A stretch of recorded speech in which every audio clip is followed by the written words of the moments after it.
All right, welcome back, everybody, to Reviewing the Elite. This is going to be part two of AEW's very first Dynamite on October 2nd. If you saw the part one review, I love the show. I had a great time watching, some of the old school people that I used to grow up with, Jim Ross, JR, Dean Malenko.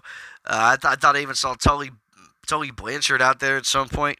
And I had a great time watching professional wrestling again. We haven't seen professional wrestling on television in a long time, save for maybe some stuff that you see possibly on NXT or MLW. Before we continue, I want to tell you that this does contain spoilers, so if you haven't seen the show yet, you don't want to be spoiled, turn me off. Come back to me later. Make sure you let me know, hey, I agree with you, I disagree with you, you're full of shit, you don't know what you're talking about, whatever it is you think about what we're doing here. The next match of the night is Nyla Rose versus Riho for the AEW Women's Championship. Now, there was a lot to like about this match. There were some things that made me go, huh? But here it was. One of the first things is the belt. They brought out the belt, and it looked great. It looked like a championship. It wasn't pink. It wasn't frilly. It wasn't all the kind of the weird things that you do for women's titles. It was black leather with the gold and silver on it. It looked great. It looked like a championship, just smaller. Which I don't know how Nyla Rose would have wore it, but who knows? Nyla Rose versus Riho for the AEW Women's title. Dr. Britt Baker, who had apparently lost an opportunity earlier to be in that match, was eliminated at a previous event, came out to do color commentary. And that was a little bit cringeworthy, I'm not going to lie. I think she's great in the ring. I think she's a great wrestler, probably future women's champion, but seemed so uncomfortable, didn't add much to the conversation, couldn't quite figure out why she was out there other than to add some weight to what was going on, and I guess, she accomplished that. Nyla Rose, impressive as hell physically, big, strong woman. I think she can go toe-to-toe with most any of those guys on that roster and be perfectly fine in the ring versus Riho, who was trained with Kenny Omega. Great athlete, great technical wrestling ability, some high flying in there. Absolutely no reason in the world why she shouldn't be, in what I would consider to be a co-main event on a premier show such as this. So the match was what you thought it would be. Just looking at them coming down, if you could look at people coming down the ramp and go, oh yeah, I know how that's gonna go. It was what you thought it was going to be. Nyla Rose, very dominant physically, tossing Riho around, lots of slams, using her strength. There was even one point where she goes outside of the ring and gets some chairs and stuff, and there was some bits with the chairs going on, and you don't see that in a women's match all that often. I thought it was great. They were fighting like the boys. I thought they were going to light up cigars afterwards. Riho, as you thought she might, used her great technical ability, her speed and agility to do her part against Nyla Rose and fight her off. Now, the weird part happened when the finish came, because I seriously did not expect Riho to walk away as AEW Women's Champion, but she did. She beat Nyla Rose for the AEW Women's Championship. She's now the first AEW Women's Champion. And congratulations to her. I didn't see it going that way. I thought for sure, it would be Nyla Rose, but it was not. But afterwards, while she's trying to celebrate, some guy that I don't know very well or hadn't seen comes out, tries to be her spokesperson. Nyla Rose decides to attack both Riho and him, puts him down with a power bomb. Very, very weird kind of moment, but hey, it was professional wrestling. Anything could happen. Overall, I want to give this match like 3.25 stars, 3.25 stars. It wasn't, I didn't hate it. I didn't necessarily love it either, but it was what it was. Congratulations, Riho, on winning that championship. Now on to the main event. The Young Bucks and Kenny Omega as the Elite, they call themselves, versus Santana, Ortiz, and Chris Jericho, the AEW champion.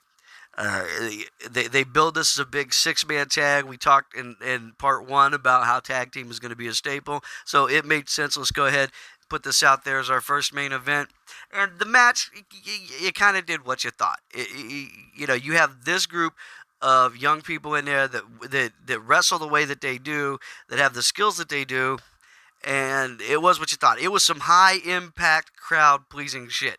The Young Bucks were doing their thing. Ortiz and Santana, Chris Jericho, Kenny Omega, everybody doing their thing, giving the crowd what they wanted. The crowd's all over the place. It was high-impact, crowd-pleasing shit, like I said. But at some point in the match, Jon Moxley, who will be facing Kenny Omega at the next pay-per-view, comes out and gets in the ring behind him and starts to pick a fight.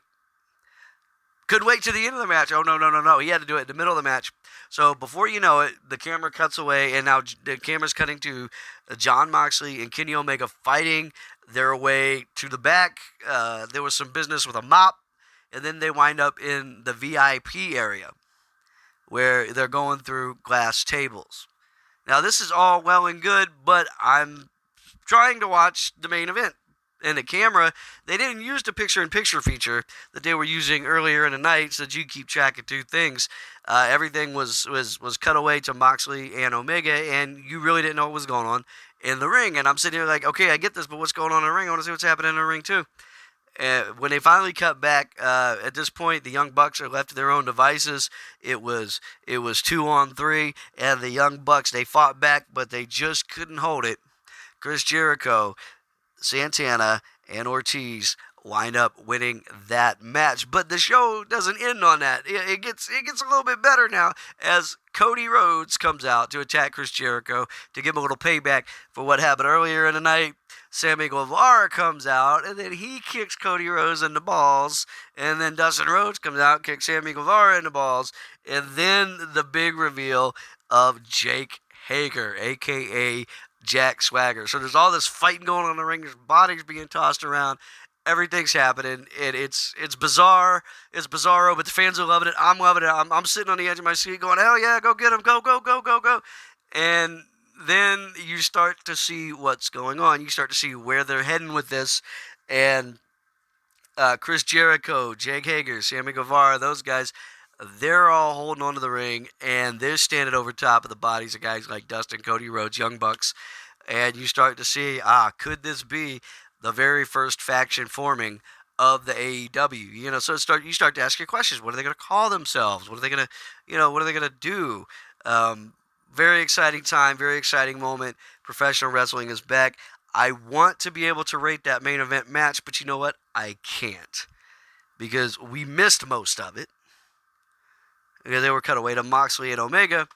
And then after that, I can't really rate the match, so I'm going to leave it unrated. Overall, however, I give the show 4 out of 5 stars. I felt like it was a great night for professional wrestling fans. They got to see professional wrestling again. AEW fans who had been dropping $50 here, $50 there on pay-per-views finally just got to turn on the regular cable and see the great action. The card was amazing. They put out some of their top guys for the opening show. Jim Ross, Tony Schiavone, seeing those guys again did everybody real good. So I give the show 4 out of 5 stars. If you like the review, if you hate the review, leave a comment down in the section below. Also, don't forget to subscribe. If you like the video, also hit the like button. We're going to be trying to do these each and every week. Looking forward to doing other types of videos as well. Maybe later on this weekend I'll talk about the ratings between AEW Dynamite and NXT. We'll see what's going on. But thank you guys for enduring my first couple videos on this. I look forward to doing many more. As always, like, share, leave a comment in the comment section, and we'll see you in the next one.